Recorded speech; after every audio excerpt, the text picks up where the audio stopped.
right, welcome to today's episode of Tomorrow's Leader, where we dive deep on all things leader related to leading yourself and leading others. I'm John Laurito, your host today on this beautifully rainy day in Holly Springs, North Carolina. I don't know about you, but I love rainy days. Not always, but on certain days where I want to get a lot of stuff done and just stay focused. It's kind of this great background music as I'm embarking on my day and just kind of keeps me centered. So hopefully you're having a day like that. What I want to talk about today actually ties in a little bit to this. I know many people have heard the concept that for you to grow as an individual and for you to help other people grow, a big part of that is stepping outside your comfort zone and doing things you either have not done before at all or haven't done successfully. Bottom line is, comfort zone is defined as what makes you comfortable is where you are when you're in it, and what makes you uncomfortable, whatever that may be, is stepping outside that comfort zone. But a big part of growth happens by doing this. But yeah, all right, that's easier said than done. Okay, I get it. I got to face my fears. I got to do something that's scares the bejesus out of me or whatever. But doing it and pushing yourself to do it is a whole different thing. So I want to actually take it back, and I want to tie in another concept that I talk about to help you get to that point where you actually can step outside your comfort zone. And I don't care who I'm talking to. I know everybody has a limit to their comfort zone. There's something out there that you'd like to be able to do, whether it's something you haven't done before or something you haven't done very well before, that may create some discomfort or just downright fear. So I'm going to give you a little bit of a tool that's going to help you overcome that and push yourself outside that comfort zone. And the results of that are going to be fantastic. And for those of you who've done it, you know it. Every time you look back, you did something uncomfortable, whether it was success or failure, it always led to something positive. And we're going to talk about that as well. So I talk about a concept where it's all about finding the 3% that makes the other 97% happen. Okay, so I'm going to actually apply this concept. And what it is figuring out, okay, just as it says, what is the small, tiny stuff, that one lever, that if I move this lever, it's going to make an impact on everything else. So it's going to ripple effect. It's going to have this domino effect and help make everything else a little bit easier to do. Or in some case, it'll actually take care of everything else. So I'm going to apply that to this concept. Okay, so my goal is I want to grow. And a part of that is I want to step outside my comfort zone and do new things that scare me right now, but I'm stuck. How do I get myself to do that? Well, let's take it back. I want to talk about something I call the growth loop. And I want to take it back to the very first part of the growth loop. We've all had different days, and I've had periods of time, and I've had some recently, where I did not feel like I was in control of my day, at least not to the level that I wanted to. And sometimes you feel that way just with your life in general. You know what I'm talking about? Periods of time where you feel like you just you're not at the, driver's seat, or you don't have your hands on the wheel. And it's ultimately, you feel in some cases like maybe something's spinning out of control. I know that's times you feel like your life is spinning out of control.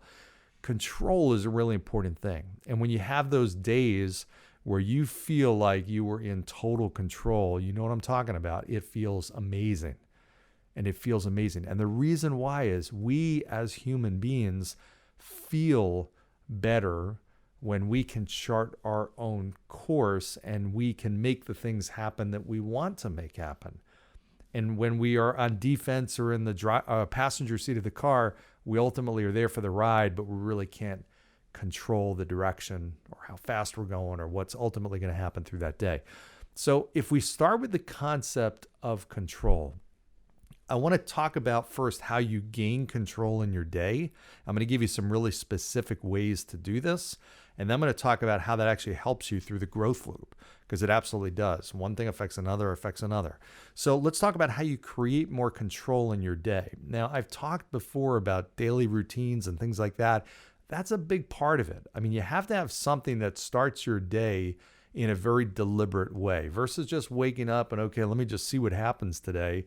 You have to kickstart your day in some kind of way that is a routine that's deliberate and that's going to create a certain outcome in terms of how you think, how you feel, and ultimately what you're doing. And I'll give you some examples of things that I do and things that I've talked about and the things that I've seen other people do that start their day in a very deliberate way.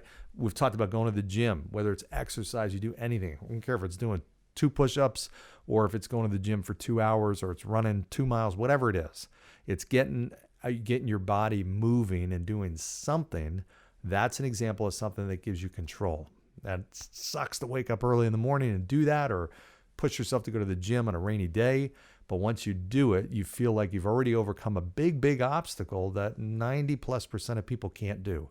That gives you a sense of control. Okay, so that's one thing that gives you control, is doing something that you know other people aren't doing, and something that you know you want to do that's not easy to do. But let me talk about some other things that give you a sense of control.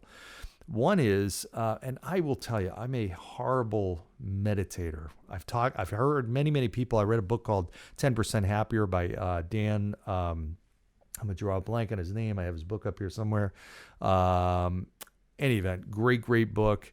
And it talks about this is a guy who's in the media who had a panic attack on live TV and ultimately went through the whole journey of learning how to meditate and the difference it made in his life, which ultimately made him 10% happier. I have tried really hard to meditate. My mind is always going a million miles a minute. It's really hard. What I figured out is a really easy way to do it. I use the Calm app. It's CALM. And I do a little 7 to 10 minute meditations, guided meditation in the morning. And I will tell you, I've gone back and forth on this and I just kind of get started again with it. And it makes such a big difference. That little 7 to 10 minute segment of time where somebody's guiding you through it. It's an easy way and ultimately gives you a little bit feeling of control in that day, because you're starting to kind of clear your mind and clear the path for a really productive day. Here's a couple other things that give you control. I've talked about a journal. Here's why journaling makes sense, and here's why it's so easy to do. And I've got one that's called Day One. That's an app. You can do it on your phone. You can do it on your computer, whatever. It's called Day One.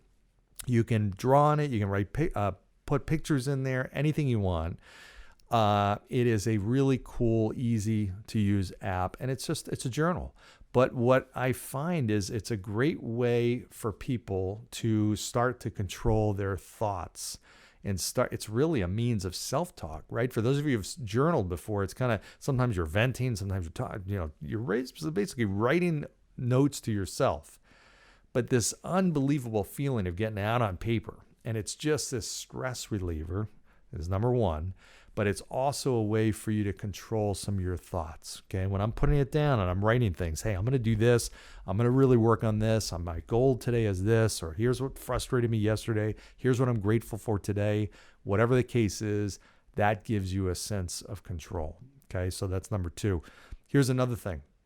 Starting your day just literally with a to-do list where you say, okay, here's some things that I need to get done today, and here's the most critical things. Here's some things I'd like to get done. I don't need to, but here's my need to list that I've got to get done. That's also a sense of control, because you're now setting a destination and setting goals for your day, which gives you this feeling of confidence, which we're going to talk about in a couple of minutes, right off the bat, because you've already just said, here's what my plan is for the day. But here's a couple of things you may not have thought about before. Okay, those are maybe more common, more talked about ways to bring control into your day. But here's a few other things that you may not have thought about. One is track something.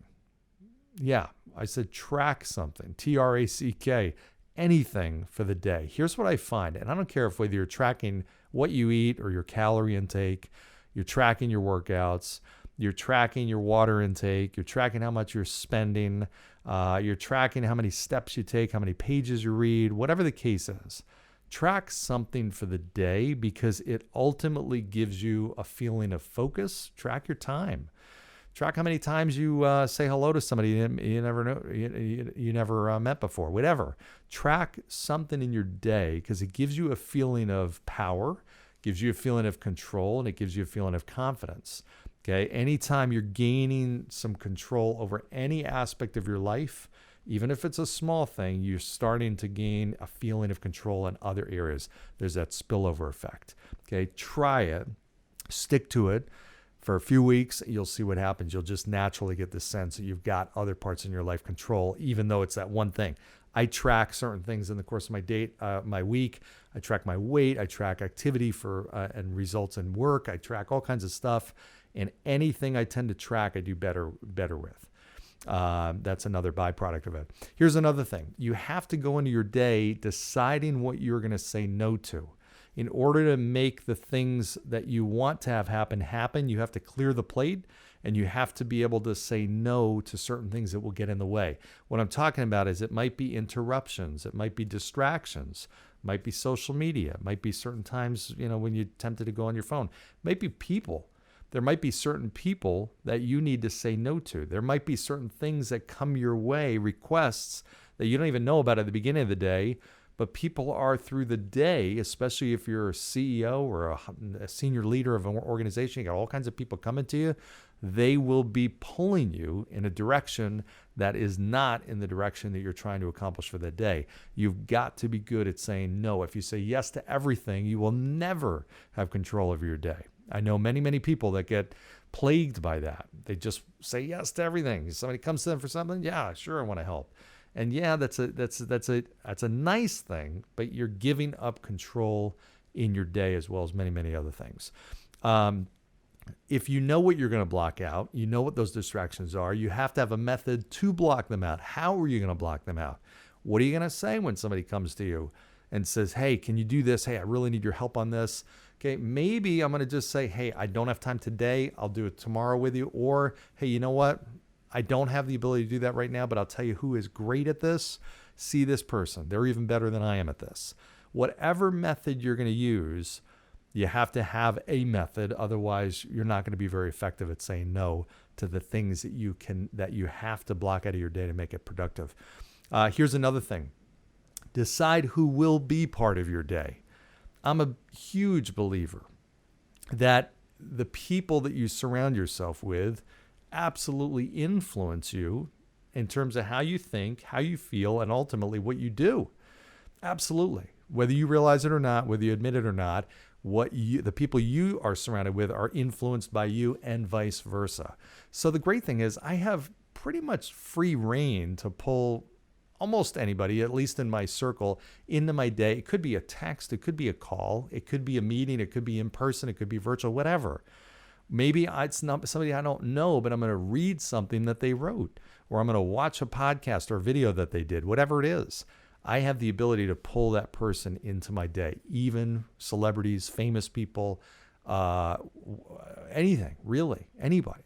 So I have control over that, and I have to say, there are some people that I talk to that when I talk to them, I feel more motivated. There's some people when I talk to them, I learn something. I'm smarter. There's some people that are really good at helping me sort through problems. There's some people that help me really be reality-based, and they're not afraid to tell me the truth. So I have different people that will give me different things, and I have to be deliberate about that. Even if you just say, hey, I don't have to plan my whole day around this, but if I say, okay, let me think of one person that I am going to bring into my day specifically today because I want to gain this from them, whatever. Maybe it's just that they make me feel good. They put me in a positive attitude. I've got a big presentation I got to do. I want to talk to this person beforehand because they always make me feel better and I feel looser and I'm ready for my A game, whatever the case may be. Okay, so let's move on. Those are some ways, and there's more. And I'd love to hear from you some of the things that you're doing to gain more control in your day. But here's the beautiful thing. Here's the growth loop. When you have more control, okay, you gain a sense of control. What that does is give you a feeling of strength. Control leads to strength. You feel stronger. And guess what? When you feel stronger, you ultimately feel more confident. So control leads to strength, which leads to confidence. I get questions all the time. How do you become more confident? This is how you do it. This is a part of it. Now I'll tell you how you get even more and more confident. What confidence allows you to do is it allows you to manage your fears. It does not eliminate them, but it helps you to manage them which then helps you do something that is uncomfortable, or more things that are uncomfortable, or do more things in general versus sitting back and waiting for things to happen. It gets you into more action mode, and it creates more energy, it creates more activity, it creates more emotion, it creates more results. Everything stems from the confidence to do more. And ultimately, that's what you're after. Now, when you do something uncomfortable, you got two outcomes, success or failure, at least by your own definition, whatever that may be. And I got news for you. Both of those will help you grow. Success, what that does is now, great, awesome, I've got this huge boost of confidence. I've done something successful that I hadn't done before, at least to that level. And now that goes right back to infusing me with more confidence. And then that helps me manage other fears, and that helps me do more things that are uncomfortable. This thing just self-perpetuates. Okay, that's the great outcome. Now, let's say I fail. Let's say I don't do what I wanted to do. I stepped outside my comfort zone. It was not successful. I called that person that was on my, chicken list, so to speak, that I knew I wanted to call, but I just was afraid of it, and the call didn't go well. Okay, now from the failure, I've at least got something I'm going to take away as a learning. And guess what? Anytime I'm learning, and whatever that is, hey, maybe my approach was wrong. Maybe my preparation was wrong. Maybe they threw something at me that I just wasn't ready for. Whatever the case may be, I now have a learning that came from that I can apply in the future. But what that learning does is give me a sense of, guess what? Control. Okay, now I have more control. Now I gain more strength. That strength gives me more confidence. Either way, whether it's a success or failure, that's the growth loop. And ultimately, it starts with gaining more control. So I hope that helps, breaking it down a little bit in terms of some of the things on a daily basis you can do to give yourself more control, and then the impact it has on your overall confidence and your overall growth is huge. It's the tiny, tiny stuff you do every single day that just adds up over time. That's it. So get yourself in the right rhythm, get yourself in the right kind of momentum, and the right cadence for your day. And ultimately, that starts with the beginning of the day. How do you kickstart your day? You got to get something going for yourself. So I hope this gave you some ideas, some thoughts, got the wheels turning. No pun intended there with cadence, but in any event, hope you enjoy your day. Make sure you like, subscribe, give me feedback, all the things that you'd like to hear in future episodes as well as future guests. I'm getting a lot of recommendations, and thank you. If you haven't gotten a chance to check out my book, Tomorrow's Leader, How the Best Leaders Get Better in a Fast-Changing World, is available on Amazon. Check it out. I greatly appreciate those of you who have purchased it and also give me some feedback. And of course, I love to get feedback on Amazon too. So go on there and give 5 stars in your comments and all that kind of good stuff. For now, thanks, and I'll talk to you next time. Bye.